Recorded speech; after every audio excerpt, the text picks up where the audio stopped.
Well, we're back again on some randomness, straight randomness, and just a moment of it is what it is. So you know who this is. It's your favorite host of the mostest, Striker Prime, aka Mr. L. So if you have some good ideas and just want to have some fun, let's get into the fun of everything and get started, man. Cause how can I best put it? I'm the kind of person that's I have a spiritual sense, but I'm also skeptical about certain things. It's not to be, not to be hard-hearted against everybody who's completely spiritual, or in another terms, religious. I'm just the kind of person that says, you know what, I do believe in a higher power.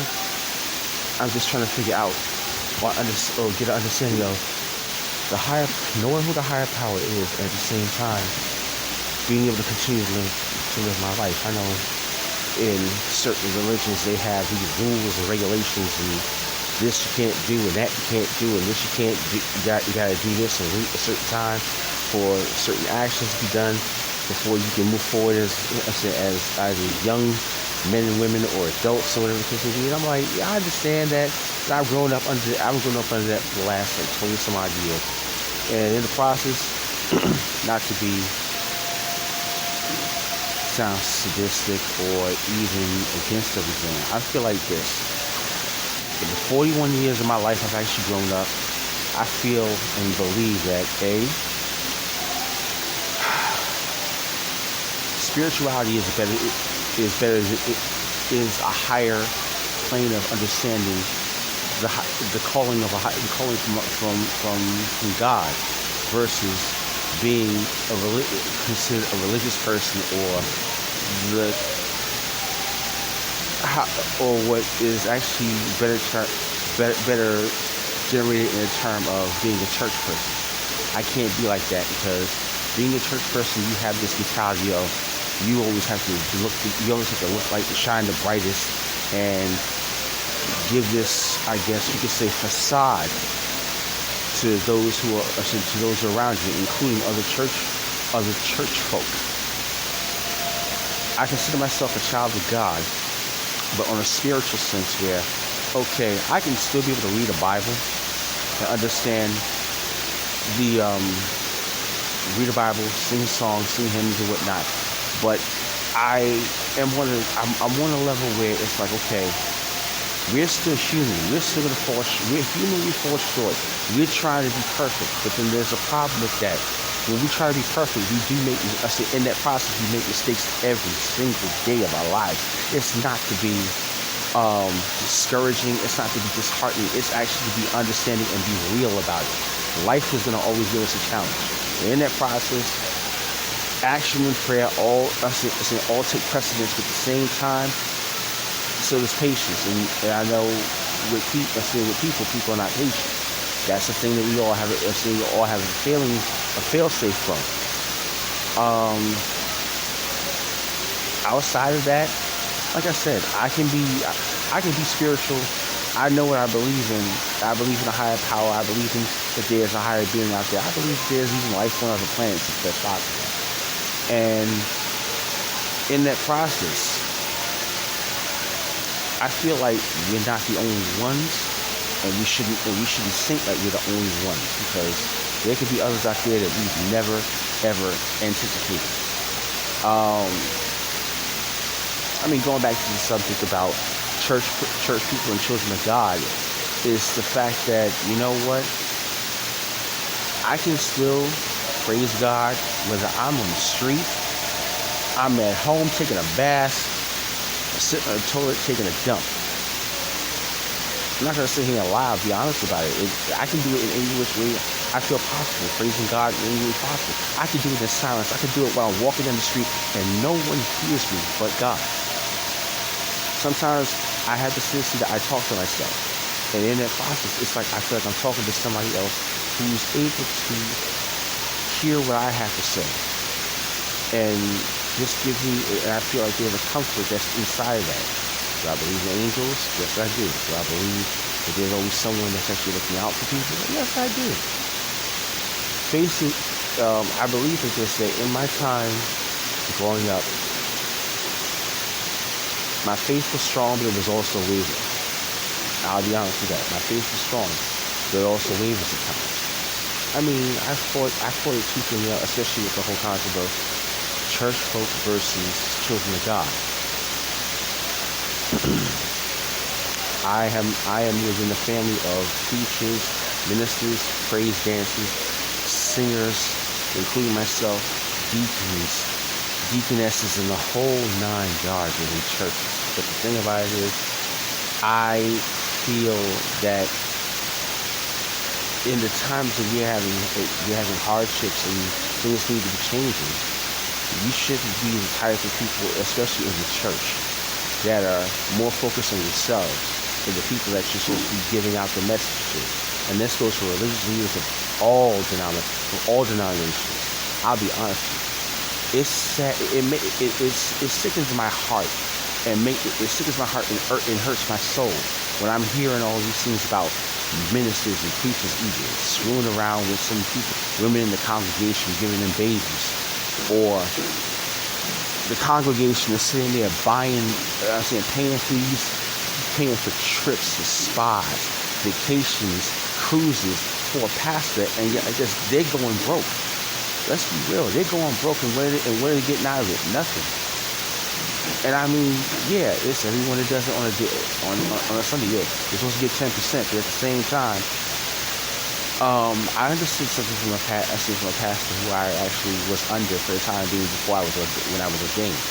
I still give him this credit because he was there for me, but at the same time, he kind of fell short too. I'll put it in the sense that when him and my aunt got married, I saw the change gradually come out, and it was like I don't know what I'm saying, how to describe it. It was like I had the understanding and trust within him, but then afterwards, when it came down to, okay, I fell short when I was helping the church, and now here I am on a new crossroads. And where are you? You're supposed to be here for the people that are supposed to be part of your church. I understand this. I'm not going to say. I will say I inadvertently left my home church in Brooklyn. Why?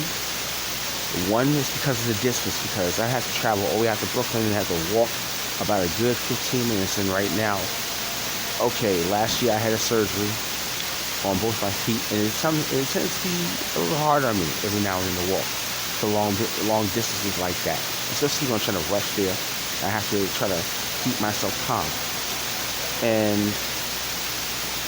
in that, the distance was an issue, and on top of that, the way that, and I'll be honest, the way that my aunt helped in the process of actually pushing people out to church. When I started joining, it was like you pushed one woman who was, even though she had curves, and she wore a dress that actually was form-fitting, and my aunt came out and said something to her and kind of made her hurt, had her feelings hurt. She never came back. That was disheartening.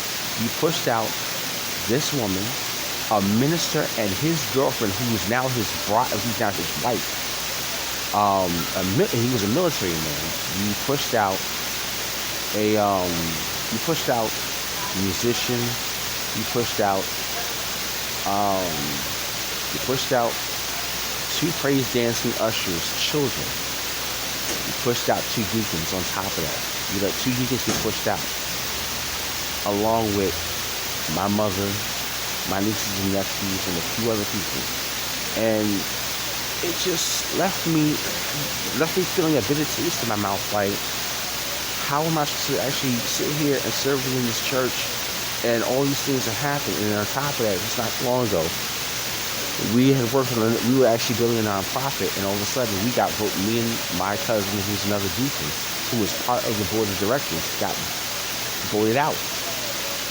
And I was looking at that like I need to ask the questions and find out what's up with it. Sorry, I'm the kind of person that likes to ask questions. I ask questions about it, and it's like what they did was kind of wrong.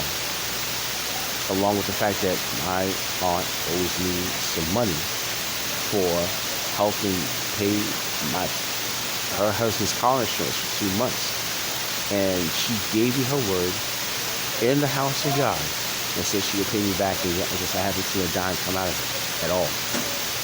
It breaks my heart, but I try to press on. I mean, I've gone through a lot of shit in the last few years, including since myself and my siblings are all separated. It's like we rarely speak to one another, but we try to at least maintain contact. The kids are growing up and moving on. And then again, some of the people I trusted, who I considered friends, kind of stabbed me in the back and gave me this look of like the look of disgust for no reason, and I didn't deserve that. I'll be honest, I didn't deserve it at all. I was trying my best, and then on top of that, I'm sitting here suffering physically, and that's what really got to me. It's like I'm suffering physically. I was at the point I was going blind. I was nearly going blind. I could hardly see street signs in the daytime. That scared me. But if I was to go blind, how can I be able to help sustain and take care of my own child? So I went to an eye doctor. I got the surgery for that taken care of. I'm okay. I can see clearly. But again, like I said, I'm also an ordained deacon, and it's heartbreaking that I see all these things, and then it's like, okay, where do I stand? A few years ago, matter of fact, back in 2012, I actually made a statement after I had got my master's degree diploma. I had told my pastor, my former pastor, I said, you want to know what it is that I'm going through? And I had to get this degree. I said, I feel like there's a road of redemption I'm actually on. And what it is that the road of redemption is an arduous road with either perils or trials that's going to test you to see how you survive. Me, I'm still on that pathway, on that road. Have I survived? I have, and slowly rose up. But in the same run, I'm still kind of short played. So I just want to get all that stuff together and get myself on the next move. This way I can make sure that my daughter's taken care of. My wife is at least satisfied with the things which we should do to be a team effort, and we can move forward on it. That's all I see. I just want to get through that part of my life and be done with that. Once that's done and over with, I do it for a few years, retire out, and do what I gotta do just to keep eyes on my child till she turns 18 or 21 and she'll be able to go out on her own. But I always tell her, I said, listen, if you feel scared and you feel like you don't know what to do, you're always welcome to come home. I said, I'm never going to turn you away. I can't do that to you because you're too precious to me for all the things that are actually working out there. Now, I'm just going to sit here right now and close out in this. Like I said, it's straight randomness because this is a serious note I was just going through in my heart and my mind. It was just troubling. So, all I can tell you folks is be kind to others. Do the best you can in your own lives. And know like this, that the love that you give should always come back to you. And if it doesn't, then it wasn't meant to be shared in the first place. That's all I can tell you, man. So this is your host, Spreaker, aka Curtis Lawson, signing out and saying, listen, enjoy life and live it.